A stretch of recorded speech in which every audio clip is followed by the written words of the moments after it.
Muitas pessoas conhecem a oração do Pai Nosso, e muitas dessas pessoas não sabem o real significado da expressão: Venha o teu reino. Este pedido que é feito a Jeová. Em outras palavras, as pessoas acham que o reino de Deus ainda não está governando. Isso porque o mundo apresenta muitos desafios, aflições e problemas. Por, por estas situações ou razões, acham que o reino de Deus ainda não está governando. Na verdade, apesar de o mundo apresentar essas situações, o reino de Deus já está governando. Mas como assim? Por favor, pegue a sua Bíblia. Vamos até ao livro de Salmo.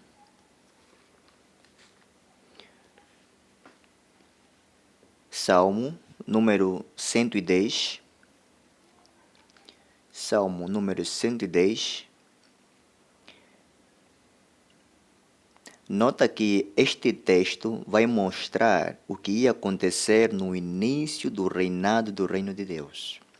110, verso número 1 até o 2.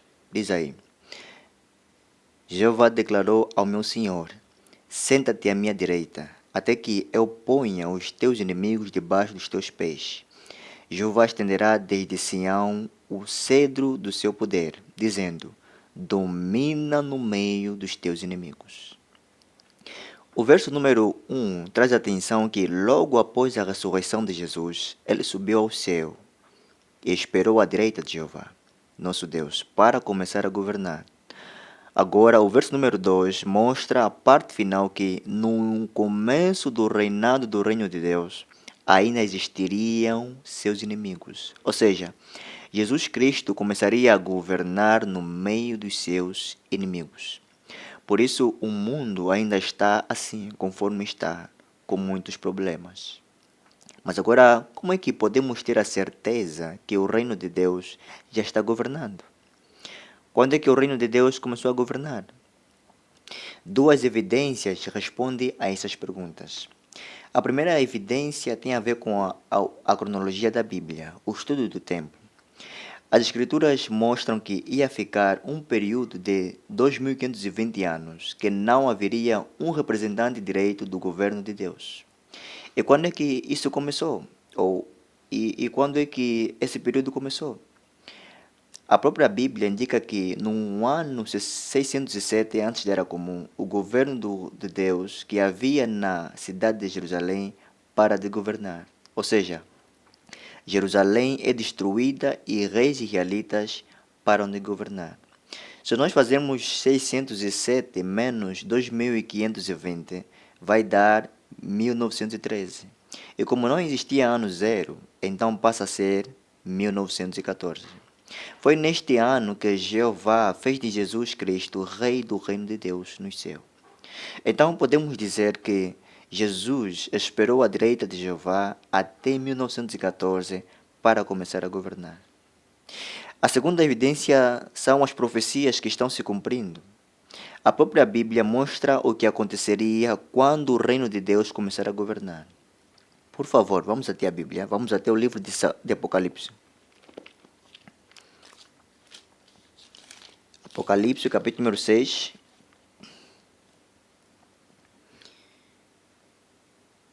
Apocalipse, capítulo número 6, versículo número 2. Diz aí: E vi um cavalo branco. Aquele que o montava tinha um arco. Foi-lhe dada uma coroa, e ele partiu vitorioso para completar a sua vitória. O apóstolo João viu um cavalo branco e um cavaleiro com uma coroa, que lhe foi dado. Este cavaleiro é Jesus Cristo, quando ele recebeu o poder de agir como rei do reino de Deus. E o texto mostra que Jesus partiu vitorioso. Jesus saiu vitorioso quando lutou contra Satanás e seus demônios e o expulsou dos céus para a terra. Jesus, como rei do reino de Deus, vai completar a sua vitória, como mostra a parte final do versículo número 2 no Armagedon. Então Jesus já saiu, Jesus já está a governar. Mas agora, como é que as coisas estão sendo pior? Não seria o contrário? Nota que o apóstolo João viu mais outros cavalos que saíram. Veja, por favor, o versículo número 4 até o 6, depois vamos até o número 8. Nota que esses outros cavaleiros que o apóstolo João viu não representam pessoas, mas sim acontecimentos que afetam a humanidade. Versículo número 4. E saiu outro cavalo, que era a cor de fogo. Aquele que o montava foi concedido tirar a paz da terra, para que os homens se matassem uns aos outros, e foi-lhe dada uma grande espada. Quando ele abriu o terceiro selo, ouvi a terceira criatura vivente dizendo: Vem! E vi um cavalo preto. Aquele que o montava tinha uma balança na mão. Ouvi o que parecia ser uma voz no meio das quatro criaturas viventes, e este disse: 1 litro de trigo por 1 denário, e 3 litros de cevada por 1 denário, e não estragues o azeite e o vinho. Versículo número 8. E vi um cavalo descorado. Aquele que o montava chamava-se Morte, e a sepultura seguia-o de perto. Foi-lhes dada autoridade sobre 1/4 da terra, para matar com uma longa espada, com fome, com praga mortífera e com as feras da terra. O versículo número 4 fala aí do cavalo cor de fogo. Este cavaleiro representa a guerra. Veja que ele não tira a paz apenas de alguns países, mas sim da terra ou de toda a terra. Em 1914, pela primeira vez na história, estourou uma guerra mundial. Pouco tempo depois, ocorreu outra guerra mundial, pior ainda. Alguns acreditam que, desde 1914, o número de mortos em guerras e conflitos armados ultrapassam os 100 milhões de pessoas. Será que as guerras ainda são uma característica marcante no nosso tempo? Com certeza. A guerra entre a Rússia, a Ucrânia, a Palestina e Israel é uma prova que ainda existem, que a guerra ainda fazem parte dos nossos dias. Sem falar de outras guerras como na República Democrática do Congo, Haiti, Síria, Moçambique e outros países mais. Até a organização que se diz responsável por manter a paz, como a ONU, não consegue impedir esse cavaleiro de cavalgar. E o versículo número 5 e 6 fala aí de um cavalo preto. Esse cavaleiro representa a fome. Mais uma vez, desde 1914, esse cavaleiro não para de cavalgar. Segundo um relatório, cerca de 70 milhões de pessoas morreram de fome no século passado. E nos nossos dias, ainda existem pessoas que morrem de fome. Certo relatório mostra que, atualmente, mais de 800 milhões de pessoas passam fome. Essa condição é caracterizada pela falta de nutrientes essenciais para a manutenção do organismo e é causada por diversos fatores como a pobreza, as desigualdades sociais, crises econômicas, conflitos e guerras civis e internacionais, além de ser intensificada pela crise climática e fenômenos como secas severas e inundações. As consequências da fome no mundo vão desde a subnutrição até a morte por desnutrição nos casos de maior gravidade. A mesma fonte mostra que por 4 segundos, 4 segundos morre uma pessoa no mundo por causa de fome. O versículo número 8 fala aí do cavalo descorado. Esse cavaleiro representa a morte causada por epidemias e por outros motivos. Pouco depois de 1914 surgiu a gripe espanhola, que matou 500 mil pessoas. Depois veio a varíola, uma doença que também matou muita gente. E hoje presenciamos a pandemia da Covid-19. De acordo com a ONU, até 18 de maio de 2022, durante 2020 e 2021, o número de mortes associado direita e indiretamente à pandemia da Covid-19 foi aproximadamente de 14,9 milhões de pessoas. E sem falar de outras doenças como tuberculose, malária, AIDS, cólera, sida e outras doenças que por ano matam muitas pessoas. Portanto, apesar dos avanços da medicina, nada, mas nada impede esse cavaleiro de cavalgar. Então, essas são as evidências que o reino de Deus já governa. É um governo real. Não precisamos ficar com dúvidas, porque o reino de Deus já está atuando. Mas agora a pergunta é, que por sinal também é mesmo o tema do discurso. E o que o reino de Deus está fazendo agora por nós nos nossos dias? O que é? Vamos analisar 4 aspectos que o reino de Deus está fazendo agora. E tenho a certeza que vai o ajudar a ver que o reino de Deus é mesmo um governo real. Vamos então analisar o primeiro aspecto.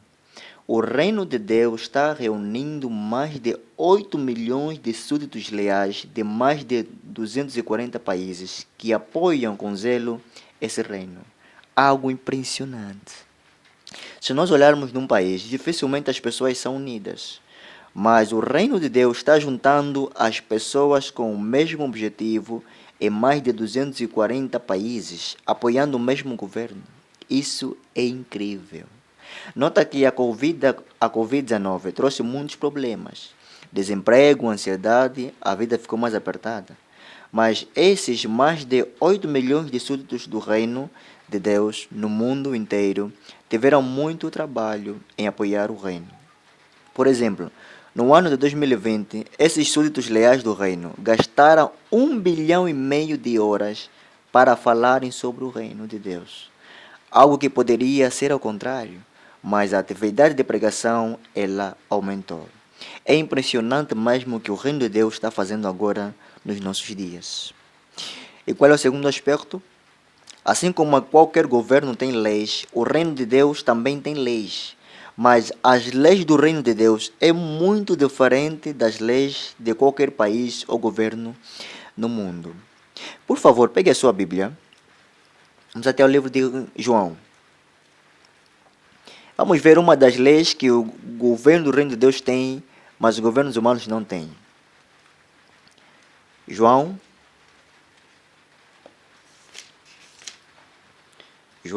13.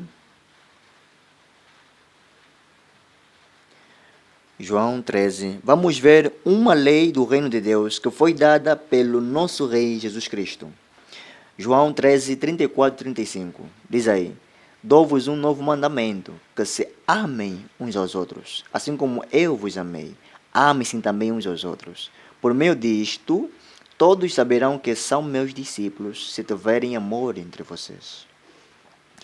Qual é o país ou governo que tem uma lei dessa? Que os humanos ou cidadãos devem se amar uns aos outros? Tem? Será que conhece? Não tem. Não tem. As leis do reino de Deus são muito superiores do que as leis dos humanos. E nota que essa lei melhora a vida das pessoas e faz a diferença. Por exemplo, quando surgiu a Covid-19, as pessoas foram aconselhadas a não saírem de casa, a não viajarem e andarem com máscara. Mas o que nós ouvimos e vimos é que as pessoas saíam para se divertir, para ir nas festas. As pessoas saíam para viajar. E as pessoas também andavam mesmo sem máscara. E qual é o resultado? Essas pessoas, quando voltavam para casa, eles traziam a Covid-19 para os seus familiares. E muitas pessoas mesmo, infelizmente, morreram. Imagine se as pessoas tivessem essa lei. Será que morreriam muitas pessoas? É provavelmente que não, né? As pessoas não morreriam assim muito. Então, por causa de não ter amor ao próximo, muitas pessoas mesmo morreram por causa da Covid-19. Que dizer das testemunhas de Jeová? Por causa dessa lei, nós fazemos um ajuste na nossa maneira de pregar e as assistências às reuniões em virtude da Covid-19. Porque amamos as pessoas. Não queríamos colocar ninguém em risco. As nossas reuniões foram feitas de modo virtual, pregação por cartas, telefone e mensagem por 2 anos. Por causa do amor dessa lei, nos adaptamos. Não há dúvidas que as leis do reino de Deus são muito superiores à dos humanos. Por outro lado, as pessoas acham que podem violar as leis do seu país e nada vai acontecer com elas. E nada mesmo acontece. Será que isso acontece também no reino de Deus? Não.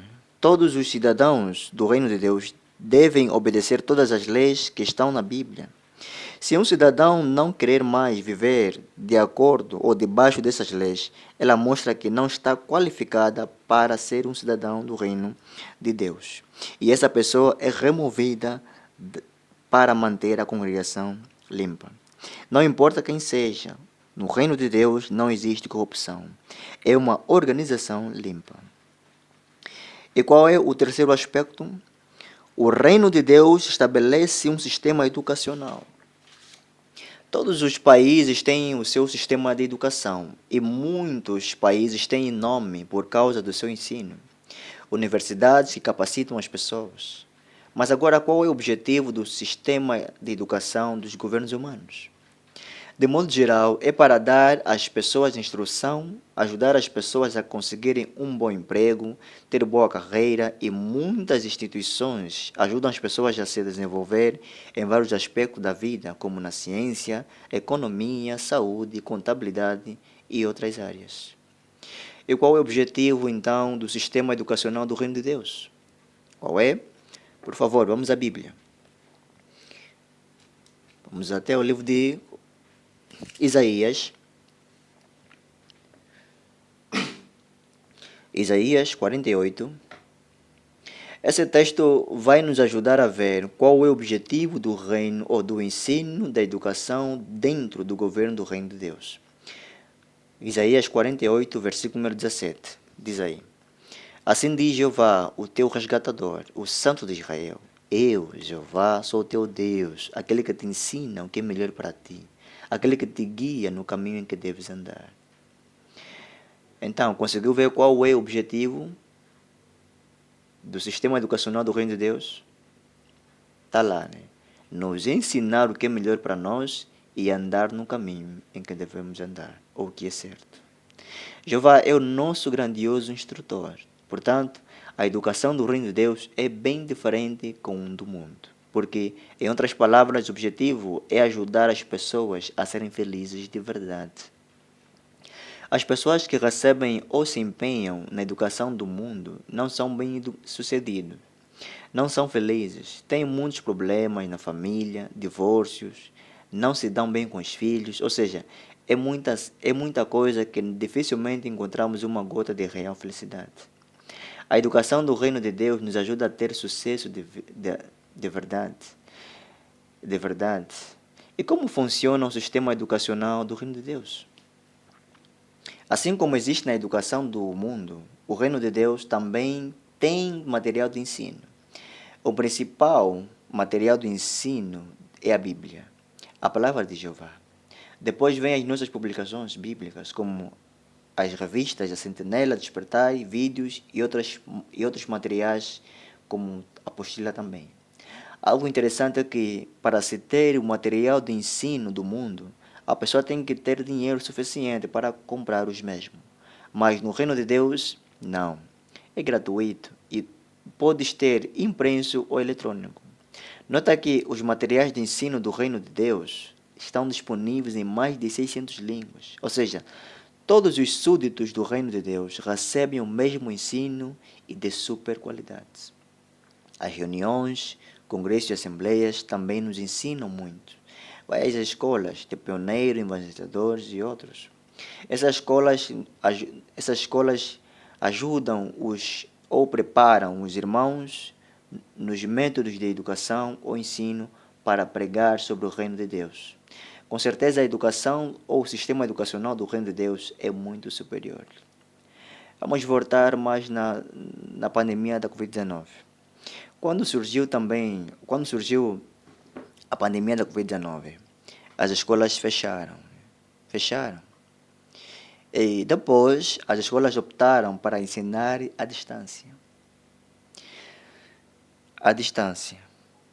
Mas o que nós ouvíamos é que muitos dos pais, né, reclamavam do ensino, né? Não tinha qualidade.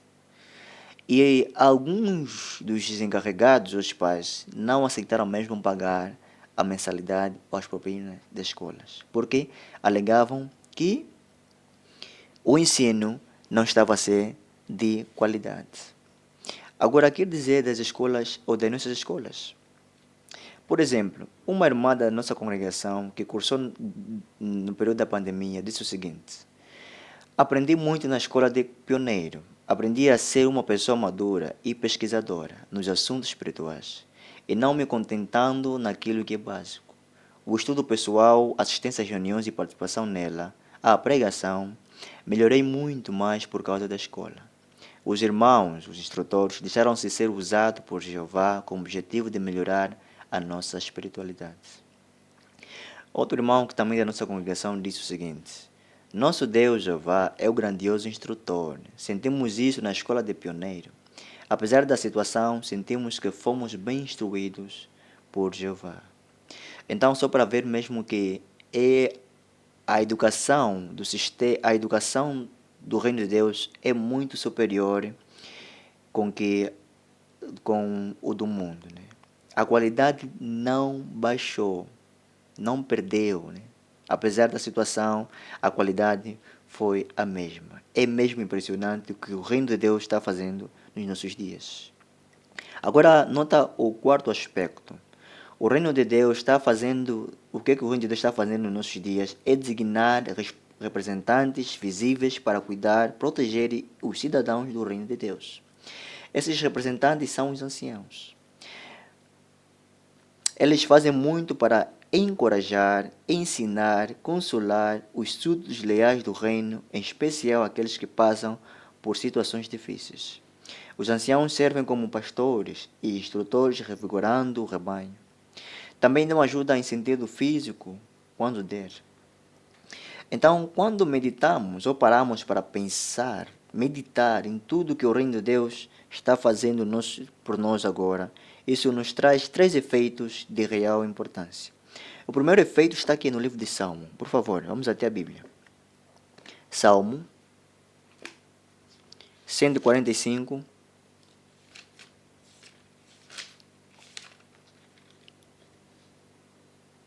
Salmo 145, 11. Diz aí: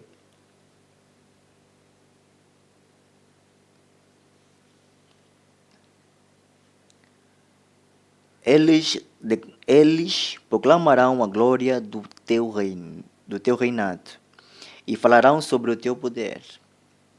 Então, quando meditamos em tudo que o reino de Deus está fazendo, isso nos motiva a falar a outros ou a outras pessoas. Vamos ajudar as pessoas a conhecer esse governo e também a se beneficiar dele.